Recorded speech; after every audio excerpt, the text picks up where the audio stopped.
आज यीशु मसीह के पास बहुत से लोग आना चाहते हैं। बहुत से लोगों के पास बहुत सी ज़रूरतें हैं। हर कोई पाना चाहता है। यीशु मसीह के वक्त में भी बहुत से लोग पाना चाहते थे।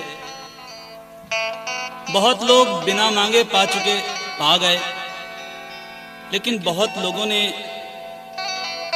खुदा ने देना चाहा फिर भी वो नहीं ले पाए, क्योंकि वो झुकना नहीं चाहते थे, वो टूटना नहीं चाहते थे, वो अपनी खुदी का इनकार नहीं करना चाहते थे। यीशु मसीह देने के लिए है। उसने बाइबल में साफ वादा किया है, मांगोगे तो तुम्हें दिया जाए, ढूंढोगे तो तुम पाओगे, खटखटाओगे तो तुम्हारे वास्ते खोला जाएगा। हम मांगते ही नहीं हैं, इसलिए मिलता नहीं है। ढूंढते नहीं हैं, इसलिए पाते नहीं हैं। खटखटाते ही नहीं हैं, कैसे खुलेगा? आइए, आज की जरूरत यही है।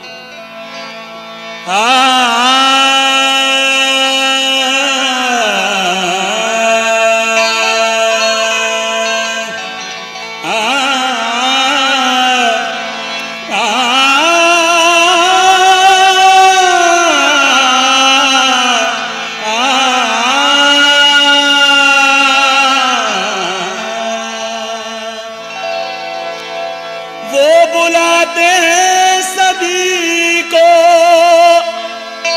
जाने वाला चाहिए, बरकत वो लुटा रहे हैं, पाने वाला चाहिए। यीशु के दरबार में, यीशु के दरबार में सर झुका कर जाइए। यीशु के दरबार में सर झुका कर जाइए। यीशु के दरबार में सर झुका कर जाइए। यीशु के दरबार में सर झुका कर जाइए। यीशु के दरबार में। देखिए, यीशु मसीह कहीं और जा रहे हैं, किसी और को चंगाई देनी है। तभी एक औरत जो 12 साल से बीमारी में थी, वो चुपके से ये सोचती है कि अगर मैं यीशु मसीह के कपड़ों को छू लूँगी तो मुझे चंगाई मिल जाएगी, मैं अपनी बीमारी से अच्छी हो जाऊँगी। वो औरत आती है, चुपके से कपड़ा छूती है और वाकई चंगी हो जाती है। यीशु मसीह जान जाते हैं कि मुझे किसी ने छुआ। वो कहते हैं, कौन है जिसने मुझे छुआ? वो औरत डरती और कांपती भी आती है और कहती है, मैंने तुझे छुआ। यीशु मसीह बोलते हैं, जा, तेरे ईमान ने तुझे अच्छा कर दिया।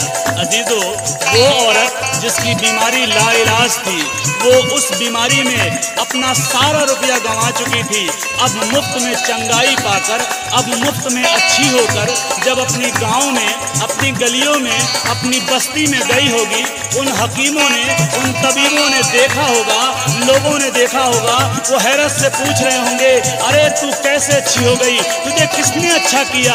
वो यही नहीं कह रही होगी, वो यही कह रही होगी, यीशु के दरबार में सर झुका कर जाइए। यीशु के दरबार में सर झुका कर जाइए। यीशु के दरबार में सर झुका कर जाइए। यीशु के दरबार। एक बार एक और औरत ऐन ज़िना के वक्त पकड़ी गई। समाज के बड़े बड़े धर्म के ठेकेदारों ने उस पर तोहमत लगाई और यीशु मसीह की आजमाइश करने लगे और पूछने लगे, हे उस्ताद, हमारी शरीयत में लिखा है ऐसी औरत को तो पत्थरों से मारना चाहिए, बता हम क्या करें? यीशु मसीह ने कुछ नहीं कहा, बल्कि जमीन पर बैठकर लिखने लगे और कहा, तुम में से जो भी बेगुनाह हो वो पहला पत्थर मारे। एक एक करके सारे चले गए, किसी ने भी पत्थर नहीं नहीं मारा, यीशु मसीह अकेला रह गया। उसने औरत से कहा, किसी ने तुझे सजा नहीं दी, जा मैं भी नहीं देता। वो औरत जब अपनी गलियों में गई होगी, अपने लोगों में गई होगी, अपने मोहल्ले में गई होगी, अपने अजीजों में गई होगी, वो लोगों से जब कह रही होगी, देखो मेरे गुनाह माफ हो गए, लोगों ने कहा होगा तूने क्या करा, तू कैसे गई? उसने कहा जाओ, तुम भी जाओ, लेकिन ऐसे यीशु के दरबार में सर झुका कर जाइए, यीशु के दरबार में सर झुका कर जाइए, यीशु के दरबार। एक फरीसी के घर में दावत थी। यीशु मसीह बैठे हुए थे, उसके चेले बैठे हुए थे। अचानक एक औरत, जो एक गली की नहीं, एक कॉलोनी की नहीं, बल्कि पूरे शहर की बदनाम औरत थी, वो अंदर आई। उसे किसी ने नहीं बुलाया था, वो किसी से कुछ नहीं बोली, वो घर के मालिक से कुछ नहीं बोली, वो लोगों से कुछ नहीं बोली, वो यीशु मसीह से भी कुछ नहीं बोली।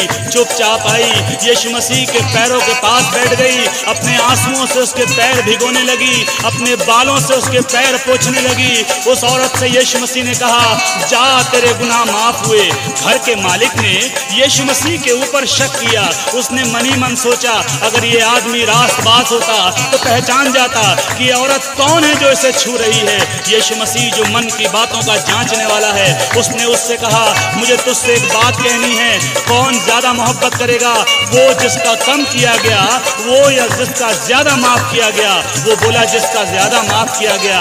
इसलिए यीशु मसीह बोले, मैं तेरे घर में आया, तूने मुझे पांव धोने के लिए पानी नहीं दिया, लेकिन इस औरत ने अपने आंसुओं से मेरे पैरों को धोया है। तूने मेरे गाल पर चूमा नहीं दिया, लेकिन इसने मेरे पैरों को चूमना नहीं छोड़ा है। इसीलिए इसके गुनाह जो ज्यादा थे माफ हुए। मेरे प्यारों, जब वो औरत अपनी गलियों में गई होगी, अपने शहर के बदनामियों में पहुंची होगी, जो लोग उसे देखकर मुकर जाते थे, जो लोग उसे देखकर मुंह छुपा लेते थे, वो लोगों के सामने बड़े हियाव के साथ, बड़े दिलेरी के साथ कहती होगी, आओ देखो उस खुदावन को जिसने मेरे गुनाहों को माफ कर दिया, तुम्हें भी माफी मिलेगी। लेकिन ऐसे जाना, यीशु के दरबार में, यीशु के दरबार में सर झुका कर जाइए, यीशु के दरबार में सर झुका कर जाइए,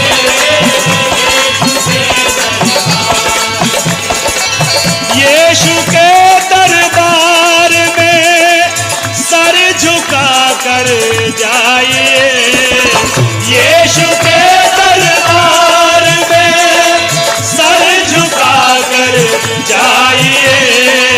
है सभी कुछ आपका, है सभी कुछ आपका, बस पा सको तो पाइए, है सभी कुछ आपका, पा सको तो पाइए, है सभी कुछ आपका, पा सको तो पाइए, है सभी कुछ आपका।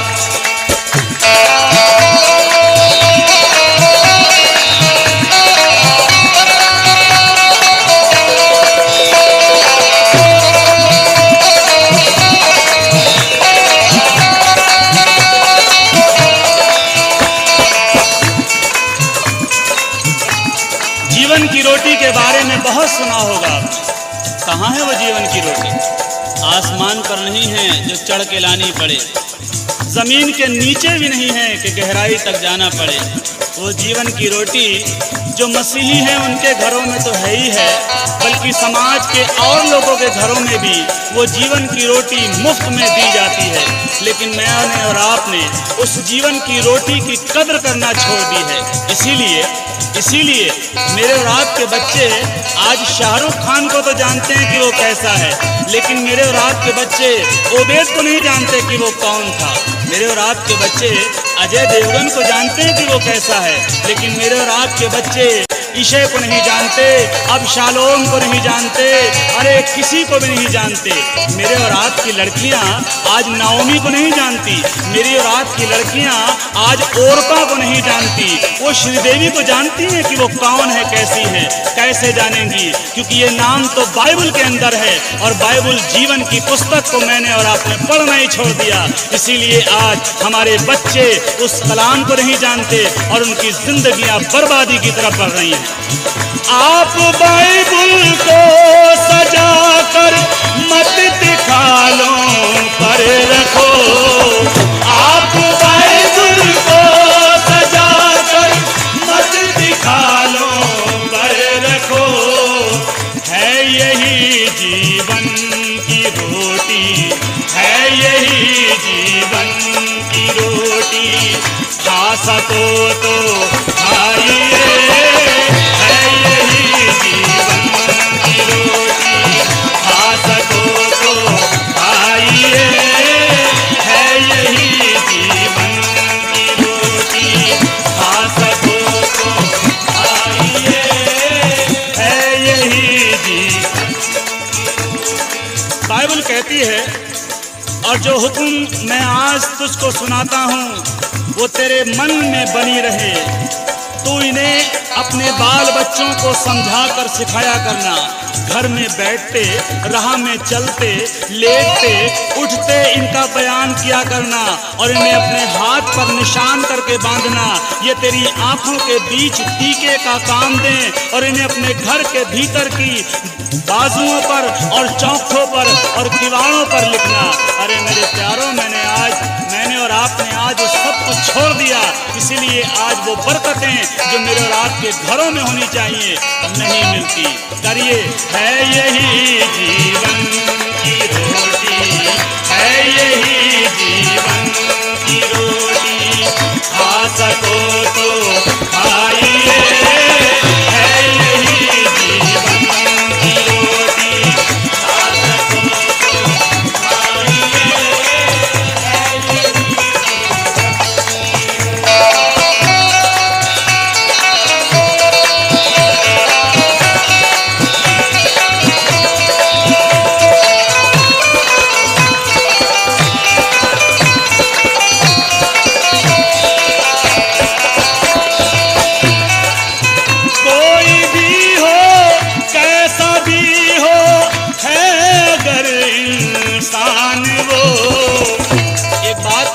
एक बात सोच कर रखिएगा, अगर मैं और आप पिक्चर हॉल में बैठे हों और बगल की सीट पर मेरा और आपका दुश्मन आकर बैठ जाए तो क्या पिक्चर हॉल में जाना बंद कर देंगे?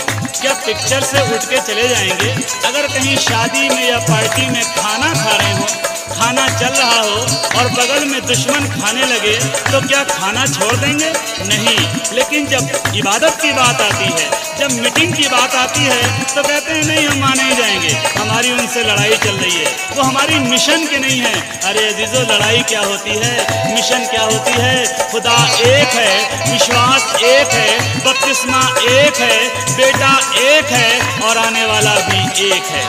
कोई भी हो, कैसा भी हो, है अगर इंसान वो, कोई भी हो, कैसा भी हो, है अगर इंसान वो, घर में उसके लेके बाइबल, घर में उसके लेके बाइबल, जा सको तो जाइए।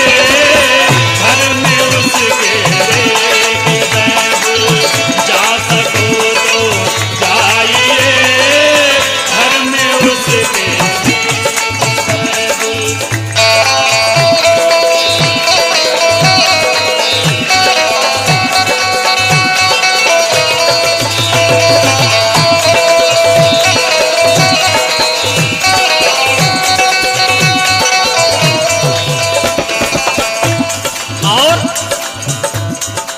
खुदा ने कोई फर्क नहीं रखा। बाइबल कहती है वो धर्मी पर भी सूरज उगाता है, अधर्मी पर भी सूरज उगाता है। धर्मी के खेत में भी बारिश होती है, अधर्मी के खेत में भी बारिश होती है, जब उसने सबको मौका दिया है। मैं और आप कौन होते हैं भेदभाव करने वाले?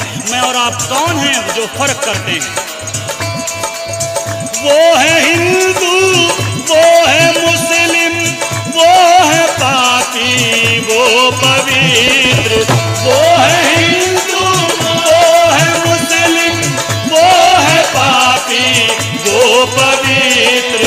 ऐसी बातों की दीवारें, ऐसी बातों की दीवारें ढा सको तो ढाइए, ऐसी बातों की दीवारें ढा सको तो ढाइए, ऐसी बातों की दीवारें ढा सको तो ढाइए, ऐसी बातों की दीवारें।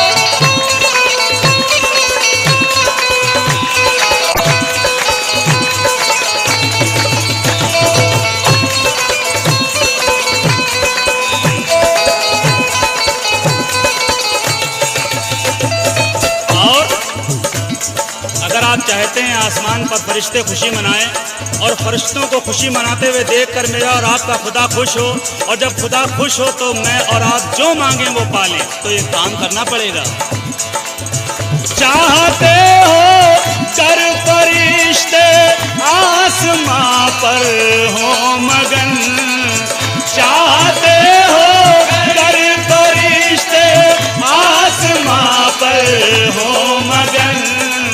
आप यीशु में किसी को, आप यीशु में किसी को ला सको तो लाइए, आप यीशु में किसी को ला सको तो लाइए, आप यीशु में किसी को ला सको तो लाइए, आप यीशु में किसी को। अजीजों, मनादी करने की कोई उम्र नहीं हुआ करती, किसी को सीख या किसी को राह बताने के लिए उम्र नहीं हुआ करती।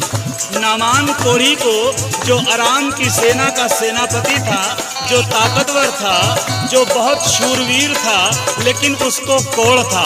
उसको किसने सलाह दी? किसने सलाह दी कि काश मेरा स्वामी शोमरोन के भविष्यद्वक्ता के पास होता, वो इसके कोढ़ को ठीक कर देता। अराम के सेनापति को ये बात लग गई। उसने अपने राजा बेनहदद से चिट्ठी लिखवाई इजराइल के राजा योराम के नाम, और जब राजा योराम को वो चिट्ठी मिली, उसने अपने कपड़ों को फाड़ा, अपने सर पर टाट रखा और उपवास करने बैठ गया, ये कहकर निसंदेह ये योराम के ये जो है अराम के राजा ने लड़ाई का बहाना ढूंढा है। मैं क्या खुदा हूँ जो इसके कोढ़ को ठीक करूँ? तब खुदा के दास ने राजा से कहलवाया, अपने टाट को उतार, अपने उपवास को तोड़ और उसको मेरे पास भेज। जब अराम का सेनापति नामान उसके दरवाजे पर पहुंचा, तब उसने कहा, जा यर्दन में 7 डुबकी मार ले, तेरा कोढ़ ठीक हो जाएगा। और जब उसने अपने यर्दन में जाकर 7 डुबकी मारी, 7वीं डुबकी के बाद उसका जिस्म बच्चे की तरह कोमल हो गया। अरे उसका कोढ़ जाता रहा। मेरे अजीजों, जब वो एक छोटी सी लड़की, वो एक छोटी सी बंधुआ लड़की, वो एक कैदी लड़की एक सेनापति को राह दिखा सकती है, अरे दावे के साथ कह सकती है, मेरे खुदा के पास जाओ, तुम्हारा कोढ़ ठीक हो जाएगा। मैं और आप क्या एक छोटी सी बच्ची से गए गुजरे हैं? क्या उस गुलाम लड़की से गए गुजरे हैं? ऐसी बात नहीं है। आज से ही कोशिश करिए, कहिए लोगों से, आप यीशु में किसी को, आप यीशु में किसी को ला सको तो